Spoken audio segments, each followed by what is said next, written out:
بسم اللہ الرحمن الرحیم۔ السلام علیکم۔ چاچا کی نئی شادی ہوئی تھی اور وہ اپنی نئی نویلی دلہن کے لیے عید پر چوڑیاں لینے گئے تھے۔ 2-3 گھنٹے گزر گئے مگر چاچا نہیں لوٹے۔ تب ہماری دادی کو گھبراہٹ محسوس ہوئی کیونکہ بازار تو سامنے ہی تھا، صرف سڑک پار کرنا پڑتی تھی۔ پھر ان کے بیٹے نے کیوں اتنی دیر لگا دی؟ شام ہو رہی تھی اور ماں کا دل دھڑکا رہا تھا۔ دادی بہت وہمی تھی کیونکہ ایک بار جب دادا ان کے لیے چوڑیاں خریدنے گئے تھے تو سڑک پار کرتے ہوئے حادثے کا شکار ہو گئے تھے۔ ان کو ایک گاڑی نے ٹکر مار دی تھی۔ چوڑیاں سڑک پر ٹوٹ کر بکھر گئی۔ مردہ دادا کے خون میں بھیگ گئی تھی کیونکہ وہ بری طرح زخمی ہوئے تھے۔ بیوی کی خوشیاں خریدنے والا واپس گھر نہ لوٹا بلکہ ہسپتال سے جسے خاکی گھر آیا۔ اس دن سے دادی کو چوڑیوں سے خدا واسطے کا بیر ہو گیا۔ وہ اپنی لڑکیوں کو بھی چوڑیاں پہننے سے منع کرتی کہ یہ منحوس چیز ہے۔ یوں لگتا تھا کہ ہولناک حادثے کی یاد چوڑیوں کے ساتھ ان کے ذہن سے ٹپک گئی تھی۔ حادثے تو ہر جگہ ہوتے ہیں اور کئی لوگ اتفاقاً یا بدقسمتی سے ان کی بھینٹ بھی چڑھ جاتے ہیں۔ دنیا میں یہ سب ہوتا رہتا ہے مگر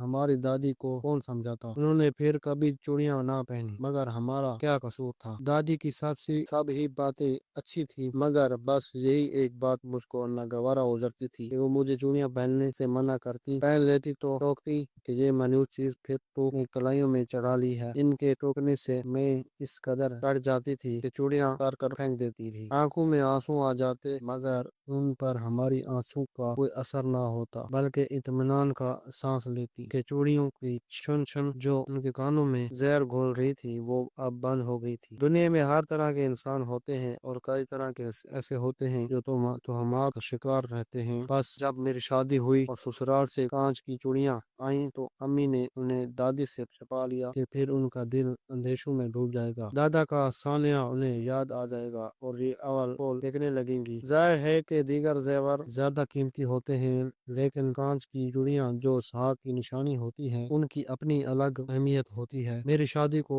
سال گزرا تھا کہ عید آ گئی۔ مجھے چوڑیاں پسند تھیں، خاص طور پر عید کے موقع پر اگر کوئی چوڑیوں کا تحفہ دیتا تو میری خوشی کی انتہا نہ رہتی۔ عید سے 3 دن پہلے کی بات ہے۔ اس روز موسم بھی بھیگا بھیگا تھا۔ صبح سے آسمان پر بادل چھائے ہوئے تھے، کبھی کبھی ہلکا سا چھینٹا پڑتا اور بند ہو جاتا۔ دوپہر سے یوں ہی ہو رہا تھا، سڑکیں گیلی ہو چکی تھی اور کہیں کہیں تھوڑا تھوڑا پانی بھی جمع ہو گیا تھا۔ ٹھنڈی ٹھنڈی ہوائیں چل رہی تھی اور بادلوں کو اپنے دوش پر لیے ادھر ادھر اٹھائے پھر رہی تھی۔ دنیا کی تفکرات میں گھرے اور معاشی بندھنوں میں جکڑے ہوئے لوگ بھی قدرت کے اس رنگین اور دل فریب موسم سے لطف اندوز ہو رہے تھے، لیکن میرے لیے موسم یہ دل فریبی بے معنی تھی۔ مجھے اس میں کوئی دلچسپی محسوس نہیں ہو رہی تھی۔ مجھے اس وقت نہ تو یہ برکھا کی کالی کالی گھٹائیں بھلی معلوم ہو رہی تھی اور نہ ہی ان ٹھنڈی ٹھنڈی ہواؤں کا کوئی اثر ہو رہا تھا۔ میں نہ جانے کیوں دادی جیسے وہم کا شکار ہو رہی تھی۔ دل خود بخود بہت زیادہ اداس اور پریشان تھا۔ میرے شوہر کو گھر سے گئے کافی وقت گزر چکا تھا، تبھی طرح طرح کے پریشان کن خیالات اور وسوسے دل میں امنڈ آتے چلے آ رہے تھے۔ بعض اوقات ایسا ہوتا ہے کہ انسان دل و دماغ پر اچھے خیالات کی جگہ برے خیالات، وہم اور وسوسے حملہ کرتے ہیں۔ ناخوشگوار خیالات کو ذہن سے نکالنے کی کوشش کرو تو اتنی قوت سے جلوگر کر دیتے ہیں۔ جب بے چینی حد سے بڑھنے لگی تو میں بے قراری سے اٹھ کر ٹہلنے لگی۔ بار بار بلکونی کی ریلنگ کے پاس جا کر کھڑی ہوئی، دور تک سڑک کو تکتی اور پھر پورا شوق نگاہیں شوہر کو نہ پا کر مایوس لوٹ آتی۔ آج بار بار یہ خیال ذہن میں اجاگر ہو رہا تھا کہ دادی کہتی تھی اس خاندان کو کانچ کی چوڑیاں راس نہیں۔ یہ وہم وسوسے کفر ہوتے ہیں لیکن انسان کا ان پر شدید یقین کبھی کبھی ان کو سچ بنا دیتا ہے۔ میں بھی اس لیے سوچوں کے گھن چکر میں پھنسی تھی کہ شوہر میرے لیے چوڑیاں لینے گئے ہوئے تھے، اب تک تو ان کو آ جانا چاہیے، نہ جانے کیوں ابھی تک نہ لوٹے۔ مجھے یاد ہے جب امی نے مجھ سجی ہوئی دلہن کے لیے چوڑیوں کا بنڈل میری سہیلیوں کے ہاتھوں میں دیا تو دادی نے دیکھ لیا۔ وہ بولی یہ بنڈل مجھے دے دو، میں اپنی پوتی کی کلائیوں میں نہ ڈالنے دوں گی، مگر یہ تو ساگ چوڑیاں ہیں۔ دادی اماں آپ ہم کو پہنانے سے نہ روکیے، سہیلیوں نے یکجباں ہو کر کہا تو دادی رونے ہی لگی۔ اس وقت مجھے میں بھی ان چوڑیوں سے نفرت महसूस होने लगी कि जिनकी वजह से मेरी प्यार करने वाली दादी की आंखों में आंसू आ गए थे। मैं दादी की खातिर इनको नहीं पहन रही थी, क्योंकि ये अब मुझे अपनी कलाई में डसने वाली नागनू जैसी लग रही थी। गोया दादी ने मेरे दिल में भी वहम बैठा दिया। तभी सहेलियों ने समझाया, अरे पगली, ये तो रिवाज है, ऐसा बरसों से होता आया है, आगे भी यूं ही होता रहेगा। किसी की शादी हो और सुर्ख गुलाबों की तरह दमकती हुई चूड़ियां ना हो, ये कैसे हो सकता है? मैंने कहा, मुझको तो बचपन से चूड़ियां अच्छी लगती हैं, मगर इनको देखकर दादी का दुख जाग जाता है। वो प्यार करती हैं, मैं उनको दुखी नहीं देख सकती। जब ही इनको पहनने से मना कर रही हूँ, उन्होंने मेरी बात ना मानी और सुहाग की निशानी पहनाकर रस्म और रिवाज को पूरा किया। अंगारों की तरह ढकती चूड़ियां मेरी नरम और नाजुक कलाइयों में सजा दी गईं और दादी दूर खड़ी बेबस परिंदे की तरह अपने ख्यालों में बुरे शगुन को उदास नजरों से देखती रह गई। जब शोहर ने मेरा घूंघट उठाया तो उससे पहले उनकी नजर मेरी कलाइयों पर गई और उन्होंने सुर्ख दमकती चूड़ियों को चूम लिया। बोले, कितनी खूबसूरत लगती हैं ये कांच की चूड़ियां तुम्हारे गोरे गोरे हाथों में, इनको हमेशा पहने रखना, कभी ना उतारना। अपने दूल्हा के मुंह से पहली तेरी सुनकर मैं खुली न समाई और खुद मुझे अपनी चूड़ियों हरी कलाइयां पर प्यार आ गया। मैं दादी के तोहमात को यकसर भला बैठी, जैसे उनके ये वहम मेरे लाशऊर की परतों तले दब कर मर गए हूँ। अब मैं अपनी खुशियों की प्यारी सी दुनिया में मगन थी। मुझे शोहर के प्यार के सिवा किसी चीज की जरूरत न थी। मैं एक छोटे से खूबसूरत घर की मालिक थी, जिसमें मेरे लिए जिंदगी की आसाइश और आराम की हर चीज मुहैया थी। सबसे बढ़कर खुशी की ये बात थी कि मुझे एक वफादार और दिल की गहराइयों से चाहने वाला शोहर मिल गया, जो हम वक्त अपने मोहब्बत के खुशनुमा फूल मेरे कदमों में बिखेरता रहता था। हर लम्हा मुझ पर वो जान निछावर करने को तैयार रहते थे। हमारी शादी को अभी दिन ही कितने गुजरे थे, ईद आ गई। शोहर ने कहा, ईद पर क्या तोहफा लाऊं तुम्हारे लिए? सब भी कुछ तो है मेरे पास, फिर भी ये हमारी पहली ईद है। तोहफा मैं लाऊंगा, जो आपको पसंद हो वो ही ले आए। मुझे तो तुम्हारी कलाई में कांच की सुर्ख चूड़ियां बहुत भली लगती हैं। ये सुनकर जाने क्यों मुद्दत बाद मेरे दिल की धड़कन तेज हो गई। मैं बोली, चूड़ियां ही क्यों, और कुछ ले आए, और कुछ ले आए। चूड़ियां तो मेरे पास बहुत हैं, वो बोले, मगर सुर्ख रंग की नहीं है, वही जो तुमने सुहाग रात को पहनी हुई थी। तभी मैं फटी फटी आंखों से उनकी तरफ देखने लगी। ये अचानक उनको कांच की सुर्ख चूड़ियां क्यों याद आ गई? सुहाग की निशानी जिससे दादी को खौफ आता था। मुद्दत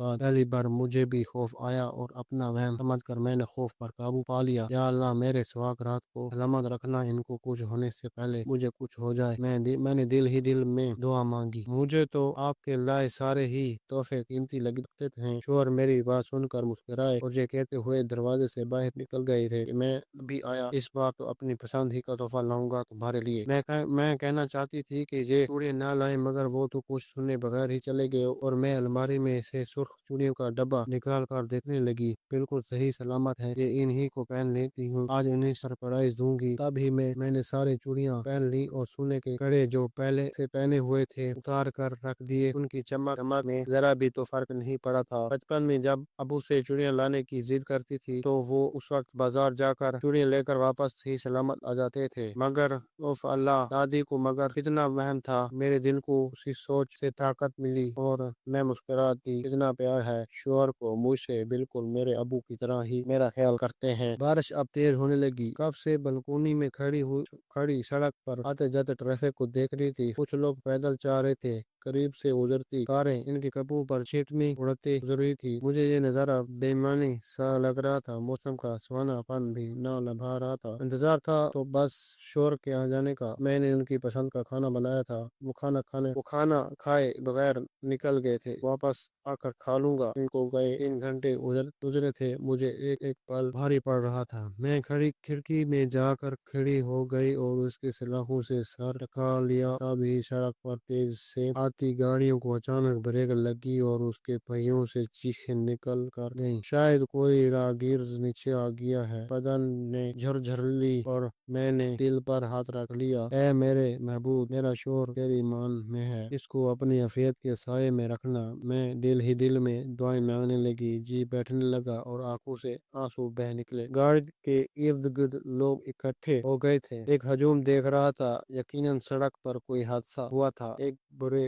ख्याल ने मेरा कलेजा जकड़ लिया। इश्क मोतियों की सूरत गुजरते गिरते और मेरी आस्तीन को तर करते रहे। मुझे पता ही नहीं चला कि मैं कब तक रोती रही थी। तभी मोटरसाइकिल की मखसूस आवाज सुनकर मैं चौंक पड़ी। मेरे शोहर आ गए थे। दीवानों की तरह नीचे भागी। शोहर ने मुझे तेजी से जीना पर लंघते देख लिया था। वो हाथ मिलाते जल्दी जल्दी सीढ़ियां चढ़ने को मेरी तरफ लपके, मगर बारिश में तर सीढ़ियों पर मैं खुद को संभाल ना सकी। पैर फिसले और मैं लड़खड़ाती हुई ऊपर से नीचे रोल हुई और सैन के फर्श पर जा गिरी। तब ही शोहर मुझ तक आन पहुंचे। मैं चोट लगने लगने से आवाज खो चुकी थी और मेरी कलाई में पड़ी शादी की चूड़ियों का पूरा दस्ता टूटकर चूरा चूरा हो चुका था। इसके बाद मुझे नहीं पता कब कैसे वो मुझे उठाकर अस्पताल ले गए। मैं बेहोश हो चुकी थी। मेरी कलाई और बाजू के गोश्त में पेस्ट होने वाले कांच के छोटे छोटे टुकड़े निकाले गए। मरहम पट्टी हुई। 2 दिन अस्पताल में रही। जब होश आया, शोहर को सामने जिंदा सलामत पाया। पहले तो हैरत से इन्हें देखा, फिर दिल को सुकून आया। हालात संभलने के बाद अस्पताल से छुट्टी मिली। जिस दिन हम घर आए उसी रोज ईद का तीसरा दिन था, मगर मेरे लिए तो आज का दिन ही ईद था कि मेरे शोहर चूड़ियां खरीद कर सलामत जिंदा सलामत आ गए थे। जिस हादसे की आवाज सुनी थी वो किसी और बदनसीब के साथ पेश आया था। खुदा ने उस वक्त मेरे दिल से निकली दुआ सुनी और मेरे शोहर जिंदा सलामत आ गया, वरना मैं तो वहाँ वहम में डूबी कब से उस सड़क को तक रही थी। उनकी राह तकते तकते जब वहाँ हादसा देखा तभी जान निकली गई थी। मेरी सच है वो वहम से बड़ी और कोई शय नहीं कि कोई वाकया ना होने वाला भी हो जाता है, मगर यकीन मेरा यकीन है कि अल्लाह ताला दिल से निकली दुआ को जरूर सुनता है। गरचे मैं घबराहट में अपनी गलती से गिर गई, लेकिन मैं फिर भी यही समझती हूँ कि जो बिला इस वहमी ख्याल की वजह से आई थी वो मुझ पर आ गई, क्योंकि जब उन्होंने आखिरी जीना से मुझे उठाया तो मेरा सर फट गया था और गीले फर्श पर बहुत सा गाढ़ा गाढ़ा खून फैल गया था। इस खून में मेरी चूड़ियां टूटकर रंग बिरंगी कांच की टुकड़ियों की टुकड़ी बिखरी हुई थी। अब तो मैं